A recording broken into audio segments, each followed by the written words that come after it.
하나님은 어떤 분이십니까? 사랑하는 청년 여러분, 좋은 아침입니다. 오늘도 여러분의 삶 속에 하나님의 은혜를 넘치게 경험하시기를 축복합니다. 어제 살펴본 1문에서 3문까지가 서론에 해당된다면 오늘 다룰 4문부터 12문까지는 하나님에 대한 내용을 다룹니다. 그중 첫 번째인 제4문은 우리에게 이렇게 질문합니다. 하나님은 어떤 분이신가? 아주 간단하지만 중요한 질문입니다. 여러분에게 하나님은 어떤 분이신가요? 사람마다 생각하고 정의하는 하나님은 다르죠. 왜냐하면 그 누구도 하나님에 대해 다 이해할 수 없기 때문입니다. 그렇다면 우리는 어떻게 하나님을 바라보아야 할까요? 하나님은 우리가 또 어떻게 바라보기를 원하실까요? 성경은 이렇게 고백하며 믿습니다. 먼저 하나님은 신이십니다.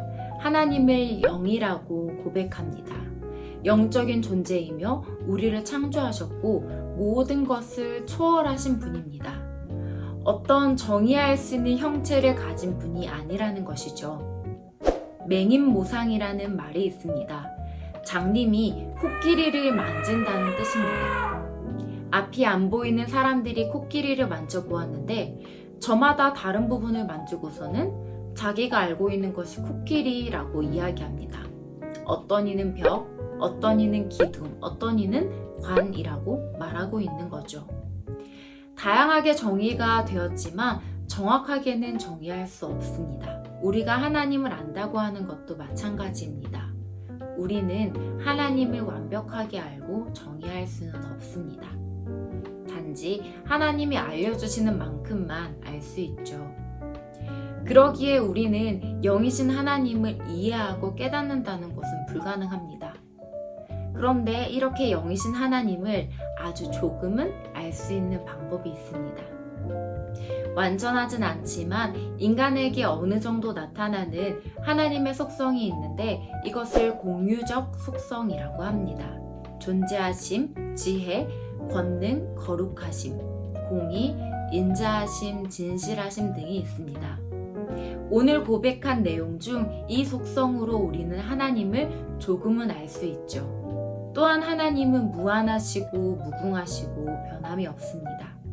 이때 사용되는 무한함, 무궁함, 변함없으심, 바로 영원함이 하나님만이 가지고 계신 비공유적 속성입니다. 우리에게는 그 불완전했던 속성이 하나님에게는 무한하게 아무런 한계가 없이 나타나시고 하나님 또한 무한하게 존재하십니다. 그리고 무궁하게 시간과 공간까지 초월하여 영원하시며 그리고 불변하심, 변함이 없으십니다. 우리의 삶 속에서 하나님을 완전히 이해할 수는 없죠. 그러나 이미 우리에게 보여주신 하나님을 믿음으로 고백하게 되기를 소망합니다. 오늘 하루 살아갈 때 우리를 사랑하시며 역사하시는 이 하나님을 바라보며 살아가는 청년 여러분 되시기를 소망합니다.